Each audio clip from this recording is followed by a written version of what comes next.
Good morning friends, आप सभी लोगों का हमारे YouTube channel M John study point में स्वागत है। आज हम पढ़ने वाले हैं प्रॉफिट लॉस यानी लाभ तथा हानि का एग्जाम्पल नंबर 7। हमने 6 उदाहरण को पढ़ा था, आज हम पढ़ते हैं 7वां उदाहरण। ध्यान से देखना, क्वेश्चन बहुत ही इम्पोर्टेंट होने वाला है। कई बार एग्ज़ाम में पूछा जाता है और सिंपल ही है, थोड़ी सी बस कैलकुलेशन आपको करनी है। ध्यान से देखिए, ए ने एक रेडियो बी को 20% लाभ पर बेचा, बी ने सी को 10% की हानि पर बेचा तथा सी ने इसे डी को 5% के लाभ पर बेच दिया। यदि डी ने इसका मूल्य 1814.40 रुपये दिया हो तो ए ने यह रेडियो कितने रुपए में खरीदा। ध्यान से सुनो, यानी शुरुआत में जब ए के पास वस्तु थी, हमें वो बताना है, उसकी वैल्यू बतानी है। तो एक बात बताएंगे आप लोग, एग्जाम्पल नंबर 7 की मैं बात कर रहा हूँ। जब ए ने ये वस्तु खरीदी होगी तो इसका कुछ ना कुछ रेट मान लो इसका रेट ए ही था, आप एक्स भी मान सकते हैं। अब आपको एक काम करना है, जितने परसेंट का लाभ होगा 100% में जोड़ेंगे और जितने परसेंट की हानि होगी वो 100% से घटा देंगे। अच्छा, अब देखो यहाँ पे ए ने बी को 20% के लाभ पर 20% का लाभ है शुरू में, यानी इसको 120% में बेच देगा, गुणा करके बेच दिया।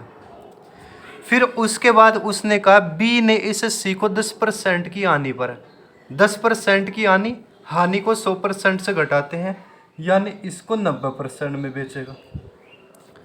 फिर उसने कहा सी ने डी को 5% के लाभ पर, लाभ तो 100% में जुड़ता है, ये इसको 105% में बेचेगा। अब वस्तु डी के पास चली गई, जो डी के पास गई है वो 1814.40 रुपये में गई है। अब ध्यान से देखो, ए से चल के डी पे गई, यानी ये डी का मूल्य और ये भी डी का मूल्य, डी का मूल्य बराबर डी का मूल्य, यूनिट समान। अगर हम यहाँ से कैलकुलेट करते हैं तो ए की ही वैल्यू आ जाएगी। आप ए की जगह एक्स भी लिख सकते हैं, कोई फ़र्क नहीं पड़ने वाला है। ध्यान से देखो, अब यहाँ पे 2 अंकों पे दशमलव है भाई। देखो ये जो है ना बटे में जाएंगे, पहली बात।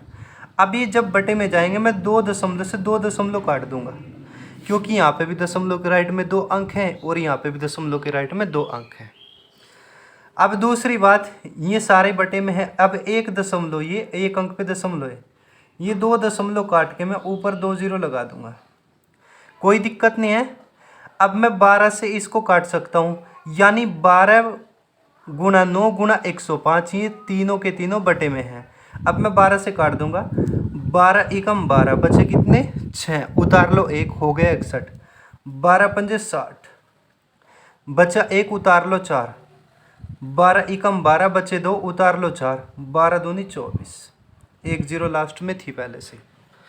15,120 बार कट गया। अगर मैं इसको 9 से काटना चाहूँ, 9 एकम 9, बचा 6, उतार लो 1, हुआ 61, 9 छिक 54, बचे 7, उतार लो 2, 9 अट्ठे 72, कोई दिक्कत नहीं। अब एक काम कर लो, 21 पंजे 105, 21 अट्ठे 168, 21 से ये 5 बार कटा और ये 80 बार कटा। 5 से काटियो 80 को कितनी बार कटेगा, 5 एकम 5, 5 छंग 30, 16 बार कट गया। अब आप एक बात बताओ, 16 की जब हम 100 में गुणा कर देंगे कितना आ जाएगा, 1600, और यही ए का रेट था। इधर तो बस ए बचा है, यानी ए की वैल्यू कितनी आ गई, 1600 रुपये। यहाँ तक कोई दिक्कत है दोस्तों? दोबारा से देख लो, ए ने कोई वस्तु खरीदी होगी, मान लो ए ने उसको एक्स रुपये में खरीदा है, आप एक्स भी लिख सकते हैं, मैंने ए ही लिख दिया है। जब ये इसको बेचेगा 20% के लाभ पर, लाभ 100% में जुड़ता है, यानी इसको 120% में बेच देगा। आप गुणा 120/100 भी लिख सकते हैं, ठीक है। फिर 10% की हानि, यानी 100% में से घट जाएगी, हानि को 100% से घटाएंगे, लाभ को 100% में जोड़ेंगे, इसको 90% में बेच दी। फिर सी डी को बेचेगा 5% के लाभ पर, यानी 105% में, 105/100 भी आप लिख सकते हैं, बराबर डी का मूल्य, डी बराबर डी, यूनिट समान। अब ये सारे के सारे बटे में आ जाएंगे। जब आप कैलकुलेट करोगे तो आपका आंसर कितना आ जाएगा, 1600। एग्जाम्पल नंबर 8 को देखिए, बहुत ही इंपॉर्टेंट क्वेश्चन है ये भी। एक फल विक्रेता ने कुछ केले 5 रुपए के 6 की दर से खरीदे तथा 3 रुपए के 4 की दर से बेच दिया। उसका प्रतिशत कितना है, यानी उसका लाभ प्रतिशत या उसकी हानि प्रतिशत क्या है। उसका प्रतिशत पूछ रहा है, यानी लाभ तथा हानि का परसेंटेज पूछ रहा है। तो दोस्तों ध्यान से सुनो, 5 रुपए के 6 के हिसाब से खरीदे, रुपये 5 के 6 खरीदे। एक बात बताओ, रुपये 5 के कितने खरीद लिए, 6। अब ये खरीदा है, यानी यहाँ पे आप सी पे लिख लो, पहली बात। अब एक बात बताओ, रुपये 5 की दर से 6 खरीदे हैं, यानी मैंने एक तरफ तो रुपये लिखा है और दूसरी तरफ वस्तु लिखा है। अब दूसरी बात, 3 रुपये के 4 की दर से बेचे हैं, रुपये 3 के 4 की दर से बेच दिए। बेचने का मतलब एसपी, ये बराबर एसपी लिख दो। यहाँ तक किसी को कोई प्रॉब्लम? भाई देखो, 5 रुपये के 6 की दर से खरीदे हैं, खरीदे का मतलब सीपी। 3 रुपये के 4 की दर से बेचे, बेचने का मतलब एसपी। यानी आपको एक तरफ तो रुपये लिखने हैं और दूसरी तरफ आपको वस्तु लिखनी है, ठीक है। अब आपको एक काम करना है, क्रॉस मल्टीप्लाई कर दो, 5 की 4 में गुणा करो, 5 चौक कितना 20, 5 चौक कितना 20, और 6 कितना 18, कितना आएगा 18। अब आप मुझे एक बात बता दो, यानी क्रय मूल्य कितना मिला 20 रुपये और विक्रय मूल्य कितना मिला 18 रुपये। यानी खरीदी है 20 की और बेची है 18 की। 20 की खरीद करके 18 की बेचा है, लाभ हुआ या हानि? हानि हुई, हानि। वैसे भी कितने रुपए की, 2 रुपये की, कोई दिक्कत। लेकिन अगर मैं इस हानि को परसेंट में बदलना चाहूँ तो आधार की जरूरत पड़ेगी। अब आधार क्या बनेगा? आधार हमेशा क्रय मूल्य ही बनता है। क्रय मूल्य कितना है 20 रुपये।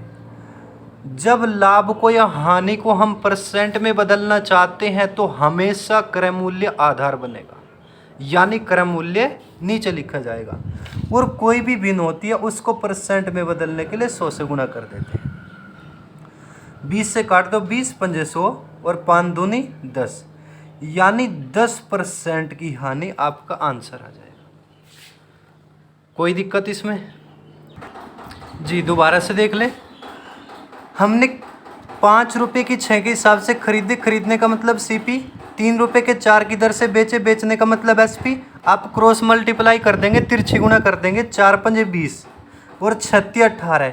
अब देखो ये जो 20 है ना, ये क्रय मूल्य आया है, यानी हमने किसी वस्तु को 20 रुपये में खरीदा है और बेचा कितने में 18 में। 20 की खरीदी, 18 की बेची। आप ही बताओ लाभ हुआ या हानि? हानि हुई, नुकसान हुआ। कितने रुपए का? 2 रुपये का। अगर आप ये इस 2 रुपये को परसेंट में बदलना चाहते हैं तो आपको आधार की ज़रूरत पड़ेगी। अब देखो मैंने एक नोट लिखा है यहाँ पे, लाभ तथा हानि में हमेशा क्रय मूल्य आधार बनता है। यानी जब हम लाभ तथा हानि को, रूपों वाले लाभ या हानि को परसेंट में बदलना चाहते हैं तो क्रय मूल्य आधार बनेगा। आधार का मतलब वही नीचे लिखा जाएगा। अब यहाँ पे क्रय मूल्य कितने रुपए था? 20 रुपये, तो 20 आधार बन जाएगा, गुणा 100 कर दो, 10% का नुकसान आएगा। ऐसे क्वेश्चन को आप लोग ऐसे करेंगे, क्रॉस मल्टीप्लाई करके। सबसे पहले आप अपनी कॉपी पर 2 नोट जरूर लिख लें। यहाँ पे पहला नोट है, जब विक्रय मूल्य के बराबर लाभ या हानि होगी तो आधार वह संख्या बनेगी जहाँ धन पूरा हुआ था। अब इस बात का मतलब समझ लो, जब सवाल में ये कहेगा कि विक्रय मूल्य के बराबर लाभ या विक्रय मूल्य के बराबर हानि हुई है, तो हमें क्या करना है, हम आधार वह संख्या बनाएंगे जहाँ पे धन पूरा हुआ था। अब धन पूरा कैसे होगा वो मैं क्वेश्चन में ही बता दूंगा आप लोगों से। अब दूसरा नोट यहाँ पे सुन लो, जब क्रय मूल्य के बराबर लाभ या हानि कहेगा, सवाल में कहेगा क्रय मूल्य के बराबर लाभ या हानि हुई, तो वहाँ पे बड़ी संख्या आधार बनेगी। वहाँ पे 2 वैल्यू होंगी, उसमें से आप बड़ी संख्या आधार बना देना दोस्तों। चलो ठीक है, अब क्वेश्चन देखते हैं इसके ऊपर। इसके हिसाब से एक क्वेश्चन मैं लिख रहा हूँ, पढ़ रहा हूँ। देखिए जरा, इस पे आधारित एक क्वेश्चन यहाँ पे लिखा है, क्वेश्चन नंबर 9, एग्जाम्पल नंबर 9। यदि 12 वस्तुओं का क्रय मूल्य 9 वस्तुओं के विक्रय मूल्य के बराबर है, 9 वस्तुओं के विक्रय मूल्य के बराबर है, तो लाभ प्रतिशत क्या होगा? अब ध्यान से सुनो। जितने रुपए की हमने 12 वस्तु खरीदी थी, यानी 12 वस्तु मैंने जितने की खरीदी थी ना, उतने रुपए की ही 9 बेच दी। ठीक है, ध्यान से देखो। यानी 12 वस्तु मैंने जितने की खरीदी उतने रुपए की ही 9 वस्तु बेच दी। अब बची कितनी वस्तु मेरे पास? भाई 12 खरीद करके 9 बेच दी, धन तो पूरा हो गया। बची कितनी वस्तु? 3 वस्तु। ये जो 3 वस्तु है ना, यही हमारा लाभ है। लाभ बराबर कितना? 3। अब इस लाभ को हमें परसेंट में बदलना है। परसेंट में बदलने के लिए आधार की जरूरत पड़ेगी। जब विक्रय मूल्य के बराबर लाभ होगा तो आधार वह संख्या बनेगी जहां पे धन पूरा हुआ था। उसने यहाँ पे बता दिया 9 वस्तुओं के विक्रय मूल्य के बराबर लाभ हुआ है। क्या बोला है? 9 वस्तुओं के विक्रय मूल्य के बराबर लाभ हुआ है। उसने विक्रय मूल्य की बात करी है। अब दोस्तों, अब धन पूरे का मतलब होता है यानी आपका सीपी। धन पूरे का मतलब क्या होता है? सीपी। आप एक बात बताओ, आपके पास में 12 वस्तुएं हैं, आपने चाहे में कितने भी पैसे की खरीद ली, और जैसे ही आपने बेचना स्टार्ट किया और 9 वस्तु बिकते ही आपका धन पूरा हो गया, यानी जितनी आपकी लागत थी पूरा हो गया, नहीं हो गया? यानी धन कहाँ पे पूरा हुआ है? 9 पे। सवाल में लिखा है कि 9 वस्तु के विक्रय मूल्य के बराबर है। यानी 12 खरीद करके जब बेचना स्टार्ट किया, जितनी आपकी लागत थी 9 वस्तु बेचने पर ही उतने ही पैसे आपके पास आ गए। यानी 9 वस्तुओं पर धन पूरा हुआ है। तो और जहाँ पे भी धन पूरा होता है वही संख्या आधार बन जाती है। तो आधार क्या बनेगा? 9। और परसेंट में बदलने के लिए 100। बस इसको कैलकुलेट कर दो। 3 3 9। 100/3 का मतलब 33 से ही 1/3%। यही आपका आंसर आ जाएगा। दोबारा से सुनो। 12 वस्तु खरीदी, बेचना स्टार्ट किया, 9 बेच दी।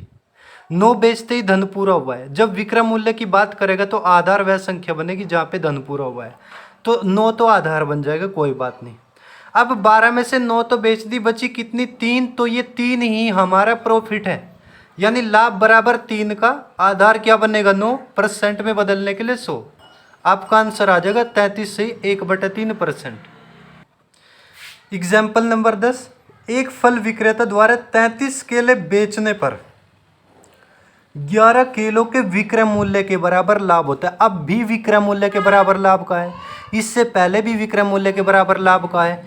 जब वो विक्रय मूल्य के बराबर लाभ कहेगा तो आधार वह संख्या बनेगी जहाँ पे धन पूरा हुआ था। अब ध्यान से सुनो। उसने कहा 33 केले बेचने पर 11 किलो के विक्रय मूल्य के बराबर लाभ हुआ है। ध्यान से सुनो भाई, 33 बेचे और 11 के बराबर लाभ हुआ, यानी सबसे पहले हमने 33 खरीदे होंगे। पहली चीज भाई, 33 खरीद करके बेचना स्टार्ट किया और जो लाभ हुआ ना वो 11 का हुआ है। यानी लाभ बराबर कितने का? 11 का। अब इस लाभ को परसेंट में बदलना है तो आधार की जरूरत पड़ेगी, और फिर भिन्न को परसेंट में बदलने के लिए 100 से गुणा भी मैं जरूर करूँगा। अब आपको आधार बनाना है। आधार क्या बनेगा? जहाँ पे धन पूरा हुआ था। अब ध्यान से सुनो। अगर मैंने 33 वस्तु बेची है, सबसे पहली चीज़ मैंने 33 खरीदी होगी, यानी मैंने 33 वस्तु खरीद करके जैसे ही कुछ बेची हैं और जो मेरे पास प्रॉफिट वाली बची ना वो 11 बची, यानी 33 में से 11 तो मेरा प्रॉफिट ही बच गया। यानी कहाँ पे धन पूरा हुआ होगा? 22 बेचने पर। ठीक है, कहाँ पर? 22 बेचने पर, यानी 22 वस्तुओं पर धन पूरा हुआ है। ध्यान से सुनो। 33 वस्तु जब खरीदी होंगी और बेचना स्टार्ट किया, अब 11 का तो प्रॉफिट ही हो गया हमने, यानी 33 में से 11 का तो मुझे प्रॉफिट ही हो गया। 11 तो मेरी प्रॉफिट वाली ही बच गई, यानी कितनी बिक गई? 22 बिकी है।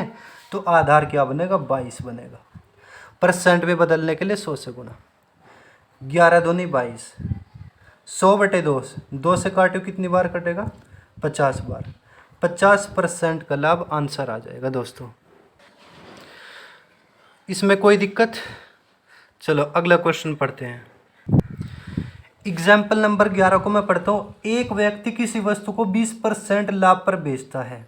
यदि वह इसे 20% कम में खरीदता तथा 5 रुपये कम में बेचता तो उसे 25% का लाभ होता। उस वस्तु का क्रय मूल्य क्या होगा? दोस्तों यहाँ पर दो प्रकार के क्वेश्चन बनते हैं। एक तो एक स्टेप वाला होता है, फिर 2 स्टेप वाला होता है। ये 2 स्टेप वाला क्वेश्चन है। अगर पहले स्टेप वाला क्वेश्चन होता तो बहुत ही शॉर्ट हो जाता, लेकिन इसमें थोड़ा सा आपको कैलकुलेशन जरूर करनी पड़ेगी। चलो ध्यान से समझना, अच्छे लेवल के क्वेश्चन होते हैं ये। अब देखो, एक व्यक्ति किसी वस्तु को 20% लाभ पर बेचता है, यानी सबसे पहले 100% की खरीदी होगी और फिर इसको 120% में बेचा होगा। दोस्तों ध्यान से देखो, जब वो कहेगा इतने % कम में खरीदा, इतने % अधिक में बेचा, इतने रुपए का लाभ होता, इतने % का लाभ होता, तो ऐसे सवाल को आपको एक काम करना है। एक तरफ आप क्रय मूल्य लिख लो, यानी खरीदी होगी 100% की, सीपी का मतलब खरीदी हुई, और बेचेगा 20% के लाभ पर, यानी 120% में। लाभ को 100% में जोड़ना है और हानि को 100% से घटाना है। अब दूसरी बात, उसने दूसरा स्टेप बोला है, यदि वह इसे 20% कम में खरीदता। जब खरीदने की बात आएगी तो आप यहाँ पे आ जाना। यदि वह इसे 20% कम में खरीदता, 100 में नहीं, इससे 20 कम में, यानी 80% में खरीदता। कोई दिक्कत? यदि वह इसे 20% कम में खरीदता तथा 5 रुपये कम में बेचता, बेचने की तो बात यहाँ पे, लेकिन 120% में नहीं, इससे 5 रुपये कम में, यानी 120% में से रुपये 5 घटा देंगे आप। ये % है, डायरेक्ट 115 मत लिख देना, क्योंकि ये % थे और ये 5 रुपये थे, अलग अलग वैल्यू है, तो इस वजह से -5 रुपये। 20% कम में खरीदा और इससे 5 रुपये कम में बेचता। उसके बाद फिर इसने कहा है तो उसे 25% का लाभ होता। ध्यान से सुनो, यहाँ पे तो 5 रुपये कम में बेची और यहाँ पे 25% के लाभ पर बेचेगा। कैसे बेचेगा? 25% के लाभ पर बेचेगा। यहाँ पे 5 रुपये कम में बेची, यहाँ पे 25% के लाभ पर बेची, बेची बराबर बेची, यूनिट समान। बस अब आपको कैलकुलेट करना है। यहाँ तक कोई दिक्कत? दोबारा से फिर बताऊँगा। सबसे पहले एक बार इसकी कैलकुलेशन कर दूं। आप 80 की 1.25 में गुणा करेंगे। 1 0 यहाँ पे पहले से ही लिख लो, और फिर 8 5 40 गई 0, 8 दूनी 16 4 20 की 0 ऐसे लिख दो, 8 एकम 8 और 2 10, यानी ये 100% आएगा। जब आप 80 की 1.25 में गुणा करोगे तो यहाँ पे 10,000 आएगा, लेकिन 2 दशमलव से 2 0 चली जाएंगी, तो यहाँ पे 100% बचेगा। बराबर कितना? 120% माइनस रुपये 5%। वाली वैल्यू को एक तरफ ले जाएंगे, रुपयों वाली वैल्यू को दूसरी तरफ ले जाएंगे। 120% में से 100% घटा दो, यहाँ पे 20% बचेगा, 5 उधर जाके प्लस हो जाएगा, यानी 20% बराबर कितने रुपए हैं? 5। अगर वो क्रय मूल्य कहे तो आप 100% की वैल्यू निकालो, अगर वो विक्रय मूल्य कहे तो आप 120% की वैल्यू निकालो। हमसे क्रय मूल्य कह रहा है, यानी 100% की वैल्यू निकालनी है। जब 20% बराबर 5 रुपये, तो 100% बराबर कितना? 5/20 और गुणा 100। काट दो जरा इसको, 20 से काटो, 20 पंजे 100, 5 पंजे 25, यानी रुपये 25 ही इसका क्रय मूल्य होगा। दोस्तों आपका आंसर कितना हो जाएगा? 25 रुपये। एक बार तसल्ली से इसको फिर से समझो। क्वेश्चन थोड़ा सा कठिन है, घबराओ मत। देखो, हर चीज़ आसान नहीं होती है, थोड़ा सा ध्यान आपको देना पड़ेगा। यहाँ पे हमने कोई वस्तु 100% में खरीदी होगी, फिर उसने कहा यदि वैसे 20% के लाभ पर बेचे, यानी 120% में बेच दिया। एक तरफ क्रय मूल्य लिख दो, एक तरफ विक्रय मूल्य। खरीदी होगी 100% की और बेचना चाह रहा होगा 120% में, यानी 20% के लाभ पर। अब जब वो खरीदने की बात करेगा, आप यहाँ पे आ जाना, जब बेचने की बात करेगा यहाँ पे आ जाना।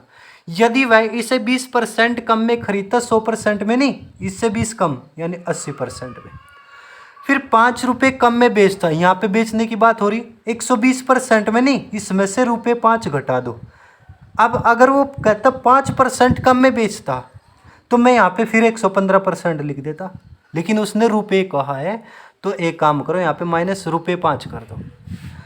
यहाँ पे ₹5 कम में बेच दी, लेकिन 25% का लाभ हो रहा है। अब एक बात बताओ, यहाँ पे इधर बी का वह मूल्य आ गया तो इधर भी इसको 25% के लाभ पर बेच दो। अब यहाँ पे SP बराबर SP, यूनिट समान हो जाएगा दोस्तों। यहाँ पे ₹5 कम में बेच दी, यहाँ पे 25% के लाभ में, यानी इसका 125/100। अब ये भी बी का वह मूल्य और ये भी बी का वह मूल्य, SP बराबर SP, यूनिट समान कर दी। आप 80 की 1.25 में गुणा करो, 100% आएगा, बराबर 120% माइनस के ₹5। वाली वैल्यू एक तरफ, रुपये वाली वैल्यू दूसरी तरफ ले जाओ। अब 120% में 100% घटाओ, 5 उधर जाएगा प्लस हो जाएगा, यानी 20% बराबर 5। हमें निकालना है क्रम मूल्य, यानी 100% की वैल्यू। अब एक बात बताओ, जो 100% है ना, वो तो 20 का 5 गुना है। तो एक काम करो, 5 का भी 5 गुना कर दो, 5 5 25 ही आ जाएगा। या फिर वही तरीका जैसे आप लोग लिखते आए हो, जब 20% बराबर 5 तो 100% बराबर कितना, 5/20 गुना 100, कितना आ जाएगा, ₹25 आपका आंसर। दोस्तों सवाल थोड़ा सा कठिन है, लेकिन एक्सरसाइज में कई सारे क्वेश्चन आएंगे, ये आपके वहाँ पे क्लियर हो जाएंगे बिल्कुल। एग्जाम्पल नंबर 12 को देखते हैं। एक दुकानदार ने 80 किलोग्राम चावल ₹13.5 प्रति किलोग्राम की दर से तथा 120 किलोग्राम चावल ₹16 प्रति किलोग्राम की दर से खरीदे। वह इस मिश्रण को किस भाव से बेचे कि उसे कुल 12% का लाभ हो। अब ध्यान से सुनो, 80 किलो चावल कौन से रेट से, ₹13.5 के हिसाब से। 120 किलो कितने के रेट से, ₹16 के रेट से। अब आपको एक काम करना है दोस्तों, देखो मैंने पहले ही लिख दिया ताकि आसानी हो जाए समझाने में। 80 किलो बराबर कौन से रेट के थे, ₹13.5 के। आप एक बात बताओ, अगर मैं आपसे, ध्यान से सुनो भाई, वहाँ पर मत देखो, अगर मैं आपसे कह दूँ कि भाई चावल लेके आओ, 2 किलो चावल लाओ ₹50 वाले, यानी जब ₹50 का इनका एक रेट है, यानी ₹50 के 1 किलो। जब 1 किलो ₹50 के, 2 किलो कितने के आएंगे, 50 गुना 2 यानी ₹100 के। उसी प्रकार 80 किलो बराबर ₹13.5 के हिसाब से आएंगे। तो टोटल पता आपका खर्चा कितना होगा, 13.5 गुना 80 यानी 1080 आ जाएगा। अब 120 किलो ₹16 वाले, यानी जब 1 किलो ₹16 के, 120 किलो कितने के, 16 गुना 120, ₹1920 का खर्चा आपका यहाँ पे आ जाएगा। अगर मैं आपसे पूछूं भाई आपने टोटल खरीदारी कितने किलो की करी, तो आप कहेंगे 80 किलो ये थे, 120 किलो ये थे, टोटल हो जाएंगे 200 किलो। तो फिर मैं आपसे कहूँगा भाई टोटल खर्चा कितना हो गया, तो आप 1080 में 1920 जोड़ो, कितना आ जाएगा, 3000। आप कहेंगे कि मैंने 200 किलो चावल खरीदे, कितने के, 3000 के। अगर मैं आपसे कहूँ भाई रेट कितने का, आप रेट कितने का पड़ा आपका, रेट का मतलब भाव, भाव का मतलब 1 किलो कितने के। तो जब 200 किलो बराबर इतने के, 1 किलो बराबर इतना बटे 200, यानी 200 बटे में आ जाएगा। तो 1 kg का जो CP आएगा वो कितना आएगा, 3000 बटे 200। 2 जीरो से 2 जीरो काटो तो 30 बटे 2 का मतलब 15, यानी 1 kg का CP बराबर कितना, ₹15। अगर वो केवल क्रय मूल्य ही कहता तो हम ₹15 आंसर देते, लेकिन उसने कहा वह इसे किस हिसाब से बेचे, यानी 1 किलो कितने के बेचे, ताकि 12% का लाभ हो। अब मुझे इसको बेचना है, ध्यान से देखो। अब मैं वस्तु को कैसे बेचूंगा, ₹15 में खरीदी थी, जब हमारे पास खरीदा वह मूल्य होता है हम इसमें गुणा करके बेच देते हैं। अब कैसे बेचेंगे, गुणा करके बेच देंगे, 12% का लाभ है, लाभ तो 100% में जोड़ते हैं, यानी इसको 112% में बेचेंगे, यानी 112 बटे 100 लिख दो या 1.12। जब आप इसमें गुणा करेंगे तो ये आपका SP आ जाएगा। देखियो जरा, 15 दूनी 30 की 0 से लगे 3, 15 एकम 15 और 3 18 का 8 का से लगे 1, 15 एकम 15 1 16, यानी 16.80 रुपये में आप 1 किलो बेचेंगे, तब जा कर के आपको 12% का लाभ होगा, यानी हर 1 किलो पर 12% का लाभ हो जाएगा। एक बार फिर से देख लो, 80 किलो जो चावल आएंगे ₹13.5 के हिसाब से आएंगे। जब 1 किलो ₹13.5 के, 80 किलो कितने के, 13.5 गुणा 80 यानी 1080 का खर्चा। फिर 120 किलो आएंगे 16 रुपये के हिसाब से। जब 1 किलो 16 के 120 कितने के 16 गुना 120 टोटल इतना खर्चा। आप ये देखो टोटल कितने किलोग्राम 200 किलोग्राम, टोटल खर्चा कितना 3000। 200 किलो बराबर 3000, 1 किलो बराबर 15। 1 किलो जो है ना, 1 किलो का जो सीपी आया वो 15 रुपये आया है। उसने कहा 1 किलो कितने के बेचे ताकि 12% का लाभ हो, यानी हम इसको जब हमारे पास क्रय मूल्य होता है हम इसमें गुणा करके बेच देते हैं। गुणा करके बेच दो, 112% में बेच दो। एग्जाम्पल नंबर 13, एक व्यक्ति ने अपने 2 मकानों में से प्रत्येक को 4,67,958 रुपये में बेचा। इससे एक पर उसे 10% का लाभ तथा दूसरे पर 10% की हानि हुई। पूरे लेन देन में उसे कितने प्रतिशत का लाभ या हानि हुई। दोस्तों ध्यान से देख लो, आपसे परसेंट में लाभ या हानि पूछ रहा है। अगर रुपयों में कहता तो आपको कैलकुलेट करना पड़ता, लेकिन परसेंट में पूछ रहा है। अब आपके लिए बहुत ही आसान है। अब ये 4,67,958 इसको भूल जाओ, आप टेंशन ना लो, जहाँ पे ज़रूरत पड़ेगी वहाँ पे मैं खुद बता दूंगा। अब एक बात बताओ, एक पे तो 10% का लाभ, एक पे 10% की हानि, उतने ही परसेंट का लाभ उतने ही परसेंट की हानि। तो आप जीरो को भूल जाओ, एक ही कम 1% की हानि आ जाएगा। आपका आंसर क्या आ जाएगा? 1% की हानि। अगर आप सोल्व करना चाहते हो तो मान लो दोनों का रेट 100% था। एक को 10% के लाभ पर बेचा ने 110% में, दूसरे को 10% की हानि में बेचा ने 90% में बेच दिया। अब गुणा करियो, 1.10 1.10 11 नम 99, गुणा करके कितना है 99%। यानी उसने मकानों को 100% में खरीदा था और 99% में बेचा। खरीदा कितने का? 100 का, बेचा कितने का? 99 का। लाभ हुआ या हानि? हानि हुई। कितने परसेंट की? 1% की। 1% की हानि आपका आंसर आ जाएगा दोस्तों। यहाँ तक कोई दिक्कत? ऐसे क्वेश्चन मैंने बता रखे, परसेंटेज में जाओ और वहाँ पे जाके देख लेना, मैंने खूब अच्छे से पढ़ा रखा है। सबसे पहले आप 2 नोट लिख लो। एक नोट तो आपने लिख लिया था, लाभ तथा हानि में क्रय मूल्य आधार बनता है।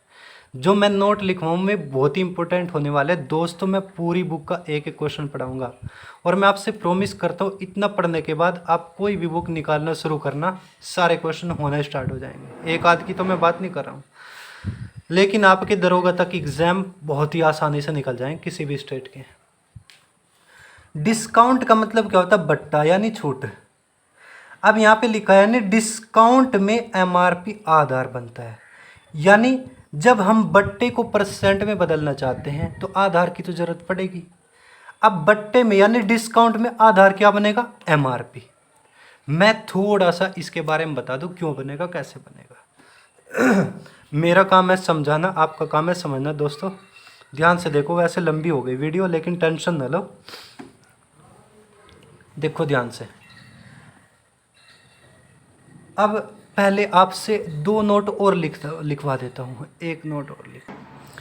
दोस्तों अगर मैं वस्तु के बेचने की बात करूँ, वस्तु को बेचने के तरीके कितने हैं? 2 तरीके हैं। अब ध्यान से देख लो। अब पहला क्या होगा? जब हम वस्तु को बेचेंगे कुछ न कुछ लाभ या हानि पर बेचेंगे। जब लाभ और हानि पर हम बेचेंगे तो उसके साथ क्रय मूल्य होता है। यानी जब क्रय मूल्य होता है उसको तो हम लाभ या हानि पर बेचते हैं। जब एमआरपी होता है उसको हम डिस्काउंट पर बेचते हैं। समझ में आया भाई? अगर आपके पास क्रय मूल्य है तो आप या तो लाभ के हिसाब से बेचेंगे, हानि के हिसाब से। क्वेश्चन में या तो लाभ परसेंट में दिया होगा या हानि परसेंट में। अभी बताऊंगा, मैं अच्छे से बताऊंगा। अगर क्वेश्चन में एमआरपी दिया है यानी अंकित मूल्य दिया है तो हम उसको डिस्काउंट पर बेचेंगे। ये बहुत ही इंपॉर्टेंट पॉइंट्स हैं, मैं आपको बता रहा हूँ, कन्फ्यूजन वाली बातें हैं। आप ध्यान से देखो ज़रा, 2 क्वेश्चन मैं आपसे बता रहा हूँ। देखो अगर मैं कह दूं यहाँ पे क्रय मूल्य वाली बात, भाई क्रय मूल्य 1000 रुपये और लाभ कितना दे दिया? 20%। अब जब क्रय मूल्य होता है तो उसके साथ लाभ या हानि लेके चलेंगे। यहाँ पे क्वेश्चन में लाभ दिया तो मैं इसको कैसे बेचूंगा? वस्तु को अगर मैं बेचूंगा तो गुणा करके बेच दूंगा, गुणा का निशान लगाओ। अब 20% का लाभ 100% में जुड़ेगा, यानी वस्तु को 120% में बेचूंगा, यानी 1.2 में बेच दूंगा। अब 1.10 काट दो, 100 की आप 12 में गुना कर दो, कितना आ जाएगा 1200 रुपये। यानी 1200 रुपये में वस्तु को बेच दिया। यहाँ पे हानि भी हो सकती थी, अगर 20% की हानि होती तो आप इसको 0.8 में बेच देते। अगर वो MRP की बात कर ले, देखो ध्यान से, अगर उसने कह दिया भाई जो वस्तु है उसका MRP कितना है 2000 रुपये और डिस्काउंट कितना है 10% का, कितना 10% का। जब हमारे पास MRP होता है तो MRP के साथ हम डिस्काउंट लेके चलते हैं। जिस प्रकार हानि 100% से घटती है उसी प्रकार डिस्काउंट भी 100% से घटेगा, बट्टा भी 100% से घटेगा। यानी 10% का तो हमने बट्टा ही मिल गया। यानी वस्तु कितने परसेंट में बेची है भाई, 10% का तो बट्टा दे दिया, वस्तु कितने परसेंट में बेची, 90% में बेची है। यानी 2000 का 90% में बेच दी। यानी कैसे बेचेंगे, गुणा करके बेच दो, गुणा 0.9 0.0 और 200 की 9 में गुणा करो, 2 9 18, 1800 रुपये में बेच दी। अब एक बात बताओ, अगर मैं आपसे कहूँ MRP कितना था, आप दुकान पर गए और किसी वस्तु पर MRP कितना लिखा था 2000 रुपये, और जब दुकानदार ने आपसे वस्तु को बेचा उसने 1800 रुपये में बेच दिया। भाई वहाँ पे 2000 रुपये MRP लिखा था और उसने दुकानदार ने कैलकुलेटर उठाया और फिर टिक टिक करके आपसे कहा भाई लाओ 1800 रुपये दे दो। आपने 1800 रुपये तो ज़रूर दे दिए, लेकिन ध्यान से सुनो खास बात, अगर आप देखना चाहो भाई मुझे डिस्काउंट कितने % का मिला है तो ध्यान से देखो, MRP कितना था 2000, वस्तु कितने में बेची 1800 रुपये में, तो बट्टा कितने रुपए का दिया गया 200 रुपये का। तो मैं कह दूंगा बट्टा बराबर 200 रुपये का। लेकिन अगर मैं इस बट्टे को % में बदलना चाहूँगा तो आधार की ज़रूरत पड़ेगी और गुणा 100 भी करना पड़ेगा। तो एक बात बताओ, जब मैं इस बट्टे को % में बदलूंगा तो MRP आधार बनेगा। लाभ तथा हानि में क्रय मूल्य आधार बनता है और बट्टे में MRP आधार बनता है। MRP कितना 2000 रुपये, तो आधार क्या बनेगा MRP। अब एक बात बताओ, 2 0 से 2 0 कट गई। अब 20 से 200 को काट दो, कितनी बार कटेगा 10 बार, 10% का बट्टा। देखो मैंने ये सोल्व करके भी आपसे दिखा दिया है, 10% का बट्टा लिखा था, आ गया 10 का ही। तो वस्तु को बेचने के मैंने तरीके बताए, थोड़ा सा वक्त ज़रूर लगा है, लेकिन अब थोड़े से एग्जाम्पल आप और समझना अच्छे से। चलिए फ्रेंड्स, मैं क्वेश्चन नंबर 14 पढ़ता हूँ। उदाहरण नंबर 14, 3 क्रमागत बट्टों 30%, 20% तथा 10%, 30%, 20% और 10% के समतुल्य बट्टा बताना है। यानी इन तीनों के बराबर एक ही डिस्काउंट आपको बताना है। एक बार जरा इनको जोड़ के देखो, 30 और 20 50 और 10 कितना 60। अगर हम नॉर्मली जोड़े तो 60% है, लेकिन 60% इसके बराबर नहीं हो सकता। रियलिटी क्या है हम उसको सर्च करते हैं। ध्यान से देखो ज़रा। सबसे पहली बात, जब प्रत्येक वस्तु अपने आप में 100% होती है तो MRP भी अपने आप में 100% होगा। ठीक है। अब एक बात बताओ, MRP अपने आप में 100% था, 30% का बट्टा दिया, वस्तु कितने % में बेची। भाई बट्टा 100% से घट जाता है, 100% में से 30% घटा दो, कितना बचा 70%। तो मैंने इसको बेच दिया 70% में। फिर इसी पे ही 20% का बट्टा दे दो, यानी 80% में बेच दिया। फिर 10% का बट्टा दे दो, फिर 90% में बेच दिया। अब इसको कैलकुलेट करो, 1.10 1.10 9 बात 7 8 56, 56 में आप 9 की गुणा कर दो, 0.9 की। इसकी जब मैंने गुणा करी, देखो 2.20 खत्म, 7 8 56, 56 की आप 0.9 में गुणा करो, कितना आएगा 50.4% आएगा। MRP कितना था 100%। अब हमने जब गुणा करके वस्तु को बेचा था, यानी ये जो आया है ये SP आया है, यानी B का वह मूल्य आया है, यानी विक्रय मूल्य आया है। ठीक है। अब एक बात बताओ, हमने जो देखा था MRP कितना था 100%, वस्तु बेची कितने में 50.4 में। जैसे MRP था 2000 रुपये, वस्तु बेची कितनी थी 1800 रुपये की। भाई MRP 2000 था, बेची 1800 रुपये की, कितने रुपये का बट्टा 200 रुपये का बट्टा। यानी MRP में से आपने SP घटाया था, अंकित मूल्य में से B का वह मूल्य घटाया था, और जो मिला था वो क्या था, वो बट्टा ही था। उसी प्रकार एमआरपी था 100%, वस्तु बेची है 50.4 में। अब आप यहाँ पे घटा के बताओ जरा कितना आएगा दोस्तों, बट्टा कितना आ जाएगा 49.6% का। एमआरपी 100% था, वस्तु बेच दी 50.4% में। अब इसमें से घटा के देख लो कितना है, 49.6%। एक आध एग्जाम्पल मैं अपनी तरफ से बता दूं ताकि अच्छे से क्लियर हो जाए। अगर वो हमसे कह दे कि भाई 2 बट्टे, एक 10%, एक 20%, इनके बराबर एक ही बट्टा बता दो। वैसे तो देखो 30% है नॉर्मली अगर हम जोड़े, लेकिन सच्चाई क्या है उसको देखते हैं। मान लो एमआरपी 100% था, सीख लो क्वेश्चन बहुत ही खास है ये।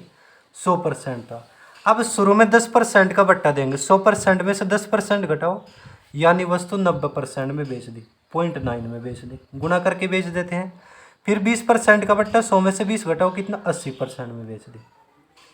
1.10, 1.10, 9 अट्ठे 72, 72% में बेची है, ये एसपी आया है।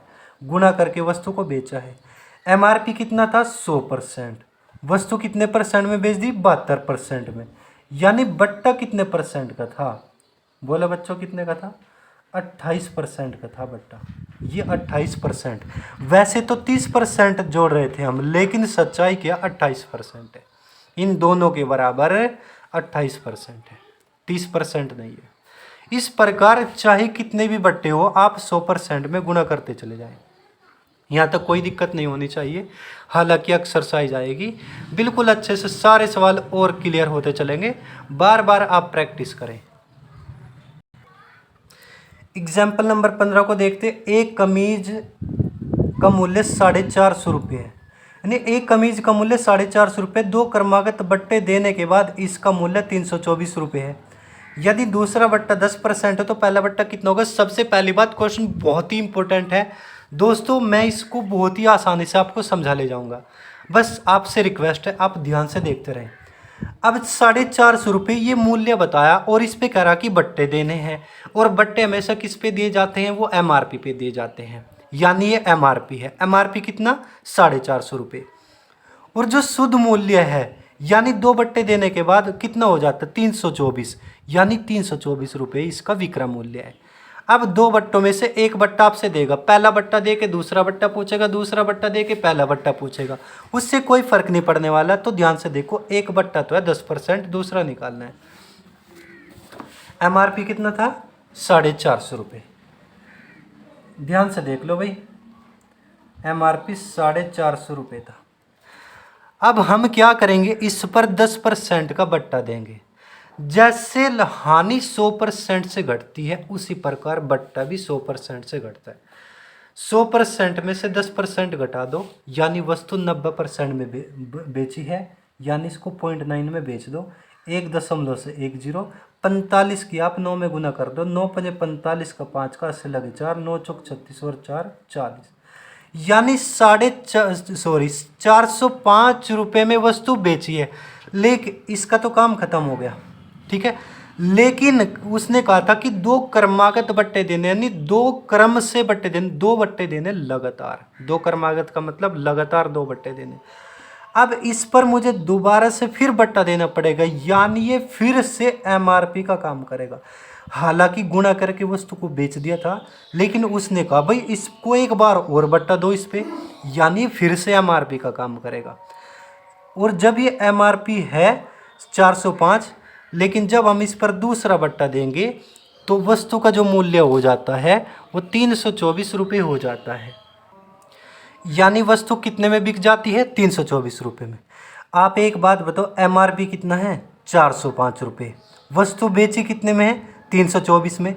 जैसे वहाँ पे एमआरपी था 2000, वस्तु बेची थी 1800 रुपये की, कितने रुपए का बट्टा 200 रुपये का, यानी एमआरपी में से एसपी घटाया था। उसी प्रकार देखो भाई, एमआरपी तो 405 लिख रहा और वस्तु बेची कितने में 324 में, जरा घटा के देखियो, 405 में से 324 घटाइयो जरा, कितना आएगा, एक बचा कितना 81 रुपये, 81 रुपये आया है, ये बट्टा है 81 रुपये। लेकिन अगर आप इसको परसेंट में बदलना चाहते तो आधार की ज़रूरत पड़ेगी। आधार क्या बनेगा, MRP बनेगा। उसका तो काम खत्म हो गया था। ये वाला 405 आधार बनेगा। क्या बनेगा, ये वाला 405 आधार बनेगा। परसेंट में बदलने के लिए 100 से गुना करेंगे। चलो इसको यहीं पे देख लो, ज़्यादा लॉन्ग नहीं ले जाते, यहीं पे सोल्व करेंगे। MRP 405 रुपये था। वस्तु जो बेचती थी शुद्ध मूल्य 324 रुपये हो गया था। MRP में से SP घटा दो, बट्टा आ जाएगा। जो बट्टा आया है वो 81 रुपये का आया है। अब इस 81 को हमें परसेंट में बदलना है। तो आधार क्या बनेगा, जैसे लाभ तथा हानि में क्रय मूल्य आधार बनता है, उसी प्रकार बट्टे में MRP आधार बनेगा। MRP कितना आएगा, 405। परसेंट में बदलने के लिए 100 से गुना। अब एक बात बताओ जरा, 81 से देखो कितनी बार कट रहा है, 5 एकम 5, 5 40। हाँ, ये 5 गुना है, यानी 5 बार कट गया। अब 100 बटे 5, 5 से काटे 100 को कितना आएगा, 20% आएगा। जो दूसरे वाला बट्टा है वो कितना है, 20% है। और यही आपका आंसर है। दोबारा से देखो दोस्तों, मैं इसको दोबारा से रिपीट कर रहा हूँ। MRP कितना था, 450। एक बट्टा था 10%, यानी वस्तु 90% में बेच दी। भाई 10% का बट्टा 100% में से घट जाता है। 0.9 में बेच दी, 0.0, 45 गुना 9 यानी 405 में बेच दी। अब ये वास्तव में बिका हुआ मूल्य आना चाहिए था, लेकिन उसने कहा कि 2 बट्टे देने लगातार, यानी इस पे फिर से बट्टा देना है, यानी फिर से MRP का काम करेगा। इसका काम तो खत्म हो गया। देखो MRP तो 405 है, सवाल में कहा कि 324 रुपये में वस्तु को बेच दिया जाता है, यानी MRP 405, वस्तु बेच जाए कितने में, 324 में। आप एक बात बताओ, यहाँ पे बट्टा कितने रुपए का है, 81 रुपये का। इसमें से घटा के देख लो कितना आ जाएगा, 81 रुपये का।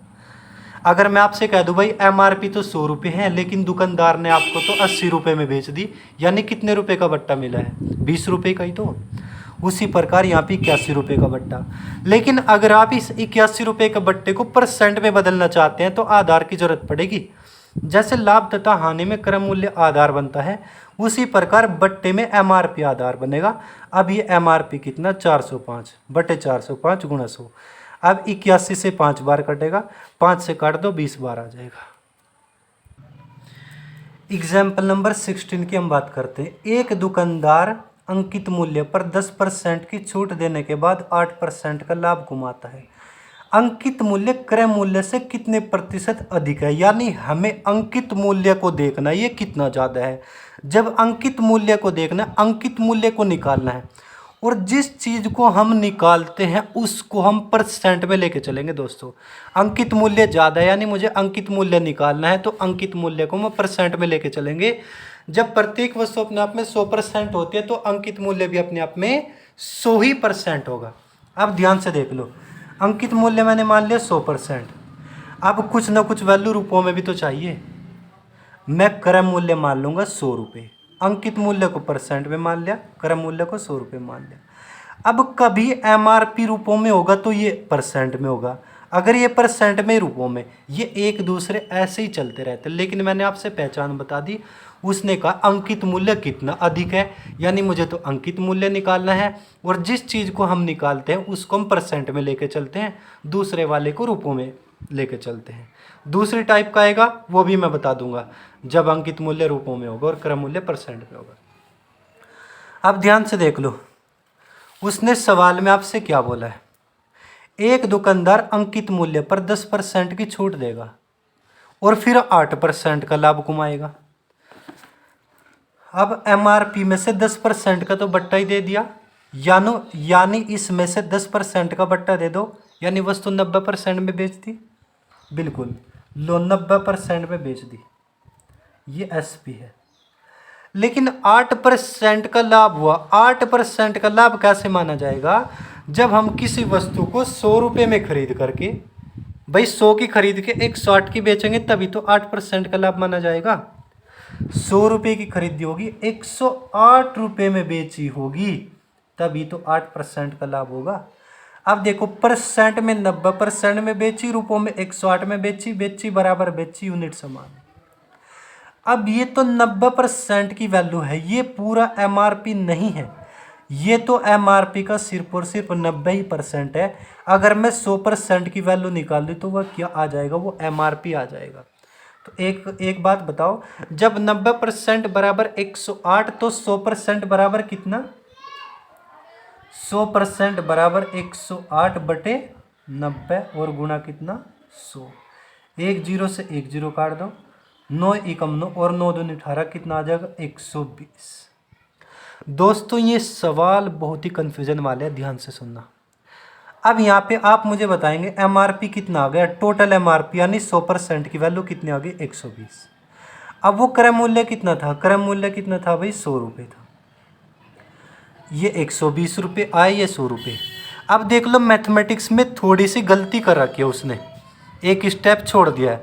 उसने सवाल में कहा है, देखो मैं आपके सामने रख देता हूँ किताब, अंकित मूल्य क्रय मूल्य से कितने प्रतिशत अधिक है? मुझे अधिक बताना है, वो भी परसेंट में। एमआरपी, एक बात बता दो, क्रय मूल्य तो 100 रुपये, एमआरपी कितना? 120 रुपये। तो एमआरपी कितना अधिक है? 20 रुपये ही तो अधिक है। मैं कह दूंगा अधिक बराबर 20 रुपये। लेकिन अगर आप इसको परसेंट में बदलना चाहते हैं, आधार की ज़रूरत पड़ेगी। यानी एमआरपी 20 रुपये अधिक है, किससे अधिक है? क्रय मूल्य से। तो क्रय मूल्य ही आधार बनेगा, जिससे भी अधिक होगा वही संख्या आधार बनती है। और परसेंट में बदलने के लिए 100 से गुणा, जिससे भी अधिक होगा जिससे भी कम होगा वही संख्या आधार बनेगी। मैंने परसेंटेज में खूब अच्छे से पढ़ा रखा है, जाके पहले परसेंटेज पढ़ना और बाद में प्रॉफिट लॉस पे आना दोस्तों। तो इस 100 से 100 कट जाए, कितना आएगा? 20% ही आपका आंसर आएगा। मैथमेटिक्स में गलत छपा है भाई। अगर वो कहता एमआरपी बता दे तो हम कह देते 120 रुपये है, लेकिन उसने कहा जो अंकित मूल्य है क्रय मूल्य से कितना अधिक है। अंकित मूल्य जो है ना 20 अधिक है। रूपों में कहे तब 20 रुपये अधिक बैठेगा, परसेंट में आप निकालोगे तब भी 20% ही अधिक आएगा। ठीक है, यहाँ पे कोई दिक्कत किसी को? एग्जाम्पल नंबर 17 की बात करते हैं। लास्ट एग्जाम्पल है, इसको भी देख लो आप लोग, काफ़ी लंबी हो गई वीडियो। एक घड़ी के अंकित मूल्य पर 10% बट्टा देने के बाद इसका मूल्य 1080 रुपये हो जाता है। यानी जब हम इसमें 10% की छूट दे देंगे, 10% का डिस्काउंट दे देंगे, इसका मूल्य कितना हो जाता है? 1080 हो जाता है। यानी 1080 रुपये में बिक जाती है। 10% का बट्टा दो, यानी यहाँ पे परसेंट का मतलब 10% के बट्टे का मतलब 90% में वस्तु बेची है। भाई बट्टे को 100% से घटाते हैं, यानी अगर मैं परसेंट में देखूँ तो वस्तु 90% में बेची और रुपयों में कितने में बेची? 1080 रुपये में बेची है। यदि इस पर कोई भी बट्टा न दिया जाए, इसका मतलब है एमआरपी में बेच दो, जितना एमआरपी है उसमें बेच दो। बट्टे का मतलब बट्टा नहीं देना। अब बट्टा कहाँ पे दिया जाता है? एमआरपी पे। अब हमें तो बट्टा नहीं देना, डायरेक्ट एमआरपी पे बेचनी है। अगर हम उसको डायरेक्ट एमआरपी पर बेच देते हैं तो 20% का लाभ होता है। क्रय मूल्य बताना है दोस्तों। क्वेश्चन बहुत इंपॉर्टेंट है, बस तसल्ली से एक क्वेश्चन और समझ लो प्लीज़, देखो ध्यान से। अब यहाँ पे एक बात बताओ, जब प्रत्येक वस्तु अपने आप में 100% होती है तो एमआरपी भी अपने आप में 100% होगा। 10% का डिस्काउंट दूंगा, डिस्काउंट एमआरपी पे दिया जाता है, यानी वस्तु को 90% में बेचा है। कितने में बेच दिया? 90% में। परसेंट में तो 90% में बेची है और रुपयों में 1080 रुपये में बिक जाती है। यानी परसेंट में मूल्य 90% रह जाता है, रुपयों में 1080 रुपये रह जाता है। यानी एसपी बराबर एसपी यूनिट समान। अब ये तो 90% की वैल्यू है। अगर मैं टोटल एमआरपी निकालना चाहूँ तो मुझे 100% की वैल्यू निकालनी पड़ेगी। तो जब 90% बराबर 1080 तो 100% बराबर कितना? 1080/90 और गुणा 100। एक जीरो से एक जीरो काट दो, 9 एकम 9, 9 दूनी 18, कितना आ जाएगा? 12 गुणा 100 बराबर कितना? 1200 रुपये। ये टोटल एमआरपी आया है। यहाँ तक कोई दिक्कत? भाई बता दो अगर यहाँ तक कोई दिक्कत हो तो। दोबारा से देखो, जब प्रत्येक वस्तु अपने आप में 100% होते तो एमआरपी भी अपने आप में 100% होगा। सवाल में कहा कि 10% का बट्टा दो। अब बट्टा तो एमआरपी पे देंगे, यानी वस्तु को 90% में बेच देंगे। यानी परसेंट में 90% में बिकी, रूपों में 1080 में बेची। उसने कहा कि 1080 रुपये मूल्य रह जाता है, परसेंट में 90% रह गया। डिस्काउंट देने के बाद परसेंट में 90% रह गया, रुपयों में 1080 रुपये रह गया, यानी SP बराबर SP यूनिट समान। ये तो 90% है। अगर मैं टोटल MRP निकालना चाहूँ तो 100% की वैल्यू निकालनी पड़ेगी। 1080 यहाँ पे था, इसको नीचे लिख लो ऐसे ही, और जो इसके सामने था वो बटे में आ जाएगा। 1080 के सामने क्या था, 90 था, ये बटे में आएगा, और गुणा 100 ये वाला कितना आएगा, 1200 रुपये। अब ध्यान से देखो, उसने कहा यदि हम इस पर कोई भी बट्टा न दिया जाए, यानी इस पर कोई भी बट्टा न दे, जितने रुपए MRP है इसमें ही बेच दे। यानी अब 1200 रुपये MRP था, मैंने डायरेक्ट इसको 1200 रुपये में बेच दिया। बेचने का मतलब इसको SP में चेंज कर दिया। अब मैं क्या करूँगा, 1200 रुपये में बेच दूंगा, यानी अब लो मैंने वस्तु को जो बेचा 1200 रुपये में बेच दिया, लिख दिया इसके ऊपर SP। जब रुपयों में 1200 रुपये में बेचता हूँ, जब हमारे पास बिका हुआ मूल्य रुपयों में है तो बिका हुआ मूल्य ही परसेंट में भी होना चाहिए, क्योंकि मुझे तो यूनिट समान करनी।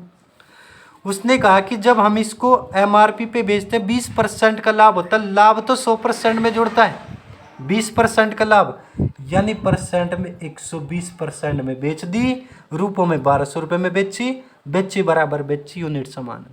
फिर से ध्यान से सुनो, जितने रुपए MRP था इतने रुपए में अगर हम बेच दे, यदि MRP पर कोई भी बट्टा ना दिया जाए, मोस्ट इंपॉर्टेंट क्वेश्चन है, MRP पे ही अगर हम इसको बेच दे, यदि इस पर कोई भी बट्टा न दिया जाए तो हमें 20% का लाभ होता है।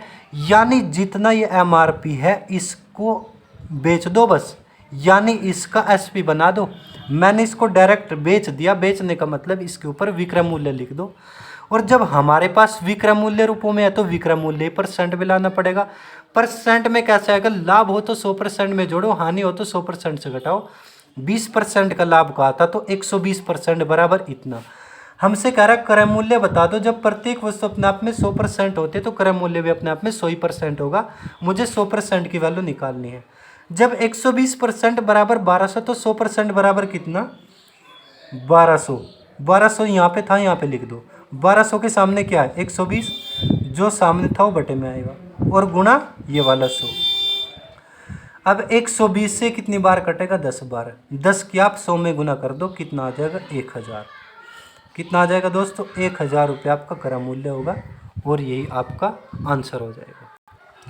दोस्तों आज की वीडियो बहुत ही लॉन्ग हुई है, लेकिन प्रॉफिट लॉस की मैं वीडियोस जो है ना 40-40 मिनट 50-50 मिनट की ही अपलोड करूँगा, क्योंकि टॉपिक में समझाने वाली बातें बहुत ज़्यादा है और क्वेश्चंस भी बहुत ज़्यादा है। सबसे ज़्यादा जो वक्त लगेगा वो प्रॉफिट लॉस में लगेगा, और वो भी 8 से 10 दिन मान लो। 8 से 10 दिन में आपका प्रॉफिट लॉस बहुत ही अच्छा हो जाएगा। ये जो बुक है मैं इसका एक एक क्वेश्चन उदाहरण सहित पढ़ाऊँगा दोस्तों। इस किताब को पढ़ने के बाद आप प्रैक्टिस कर लो, 2-4 बार निकाल लो, आपको और बुक पढ़ने की ज़रूरत नहीं पड़ेगी दोस्तों, बिल्कुल भी। जब प्रॉफिट लॉस आपका कंप्लीट हो जाएगा, 2-3 दिन में साधारण ब्याज और 2-3 दिन में चक्रवर्ती ब्याज, 4-4 दिन का काम हो जाएगा। फिर तो हर टॉपिक आपके लिए आसान हो जाएगा दोस्तों। बस आप लोग ध्यान से पढ़ें। प्रॉफिट लॉस के मैंने एग्जाम्पल सोल्व कर दिए।